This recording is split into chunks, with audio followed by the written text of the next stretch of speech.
Mobile अरे मधनं बाकीचं सारखं नाही. अरे मोबाईल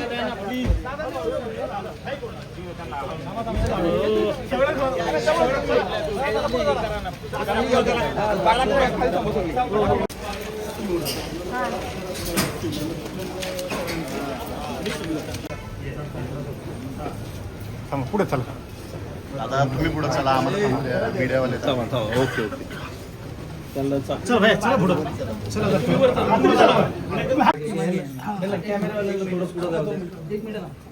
दोन मिनिट थांबा.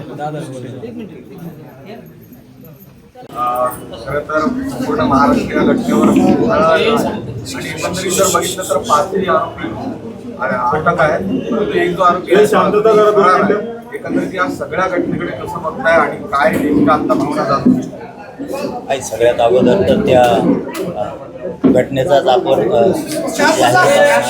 निषेध करतो. आपण की इतकी क्रूर घटना घडून आणली त्यांनी. त्यामुळं कसपटे कुटुंबाच्या त्यांच्यासोबत होत आम्ही त्यांच्या दुःखात पण सहभागी आहेत. त्यांना जिथं जिथं मदत लागणार आहे ती पूर्ण ताकदीनं या राज्यातले सगळेच बांधव, सगळेच जनता त्यांच्या सोबत आहे.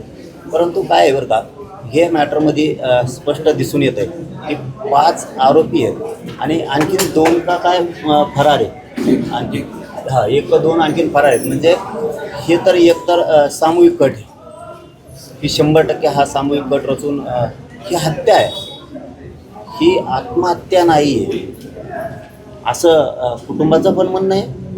आणि प्रथमदर्शनी तसं दिसतंय पण की ती हत्या नसून, आत्महत्या नसून ती हत्या आहे. कारण त्यांच्या अंगावरती प्रचंड वळ आहे, असे फोटोमध्ये सुद्धा आता दिसलं आहे आणि बघितलं आहे पण. त्याच पद्धतीनं ते जसं की त्यांनी सामूहिक कट रचला, ते षडयंत्र रचलं मारण्याचं. त्यात 120 ब लागला नाही वाटतं. बहुतेक तो सुद्धा कलम लावणं खूप गरजेचं आहे. त्या कुटुंबाला माहिती देणं, म्हणजे तपास काय चालला आहे या तपास अधिकाऱ्यांकडून, सगळ्या यंत्रणेकडून संबंधित कुटुंबाला ह्या माहिती होणं खूप गरजेचं आहे. आणि माहिती देणं हा त्यांचा अधिकार आहे, घेणंसुद्धा माहिती अधिकार आहे. तो पूर्ण तपास यंत्रणेने त्यांना दिला पाहिजे. त्यांचं तेही म्हणणं आहे की माहिती दिली जात नाही आहे. चार्जशीटवरती, तपासावरती लक्ष ठेवण्यासाठी सरकारी वकिलांची खूप आवश्यकता आहे. ते सुद्धा तातडीनं नियुक्त सरकारनं केलं पाहिजे. नुसतं इथे येऊन घोषणा करून नाही चालणार. त्या लेकीबाळीला, त्या कुटुंबाला न्याय नाही मिळणार. तुम्ही नुसत्या घोषणाच केल्या.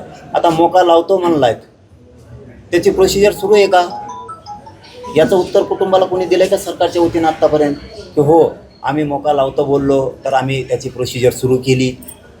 हे कुटुंबाला आत्तापर्यंत कोणी बोललेलंच नाही आहे. मग कुटुंबाने विश्वास ठेवायचा कसा, न्यायाची अपेक्षा करायची कशी?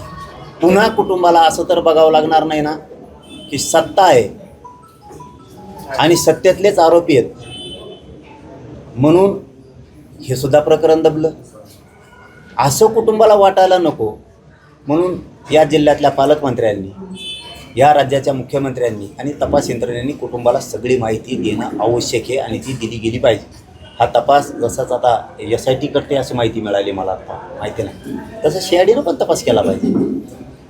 CIDनं पण खोलात जाऊन हा तपास केला पाहिजे की ही हत्या आहे की आत्महत्या आहे, हे सुद्धा होणं गरजेचं आहे. आणि पोलिसांमार्फत सुद्धा तपास होणं गरजेचं आहे, कारण पोलिसांसुद्धा तितके बारकावे माहीत असतात.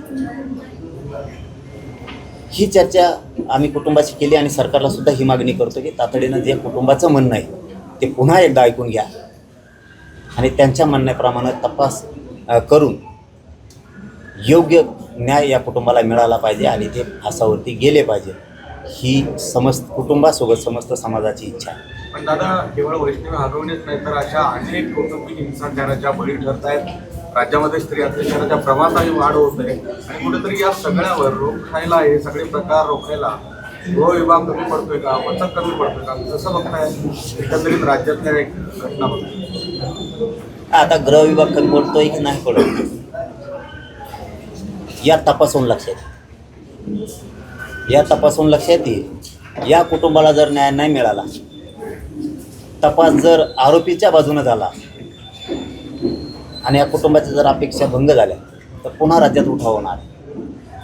म्हणजे गृह मंत्रालय कमकुवत हे, जिथं अन्याय अत्याचार झाला तिथं न्याय देणार नाही आणि देत नाही ही भावना राज्यात पसरणार आहे. पुन्हा राज्यात वातावरण आंदोलनाच्या भूमिकेत लोक जाणार. म्हणून जर गृह मंत्रालयाला दाग लावून घ्यायचा नसला तर या कसपटे कुटुंबियाला वैष्णवीताईला न्याय देणं अत्यंत गरजेचं आहे. आणि हुंडे फिंडे ना हे खरंच राज्यातली ही प्रथा बंदच व्हायला पाहिजे, करणारांनी पण, देणारांनी पण आणि घेणारांना पण.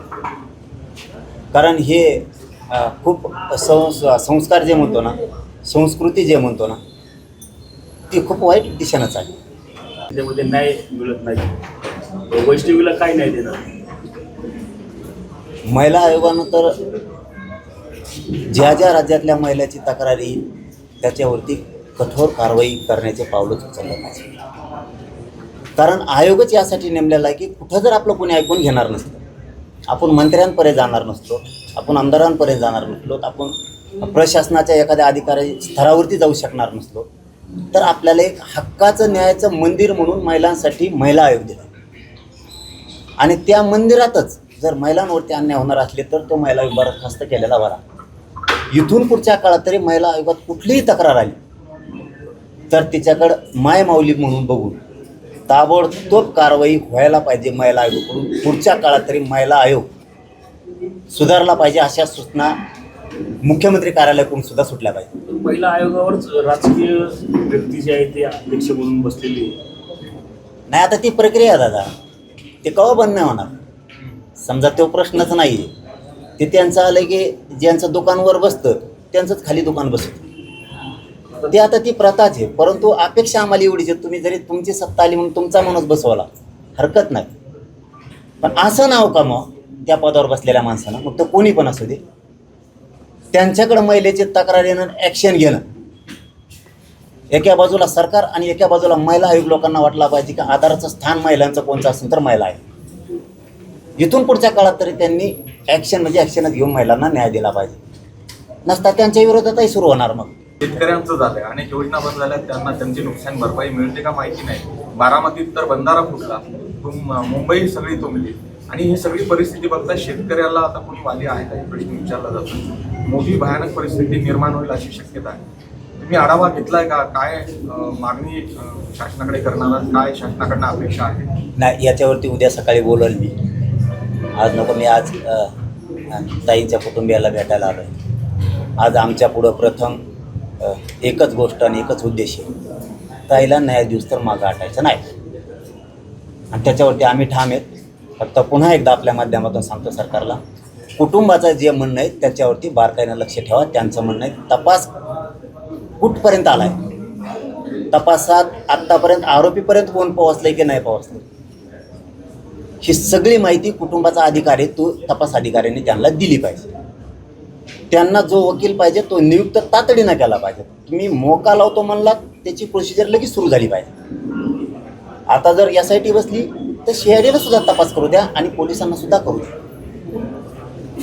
कुटुंबाच्या म्हणण्यावरती लक्ष ठेवा. कुटुंब अंधारात ठेवून तपास होता कामा नाही. नसता वैष्णवीताईला न्याय मिळणार नाही आणि तसं होता कामा नाही. ही सरकारकडं आमची विनंती. ज्या ज्या वेळेस कुटुंब सांगेल त्या त्यावेळेस आम्ही ठामपणानं त्यांच्या पाठीशी खंबीरपणे उभ्या आहेत. काळजी करायची कुटुंबाने गरज नाही. एवढीच त्यांच्याशी चर्चा केली आणि आज एवढंच. उद्या त्याला बाकीचं सगळं बोल. धन्यवाद.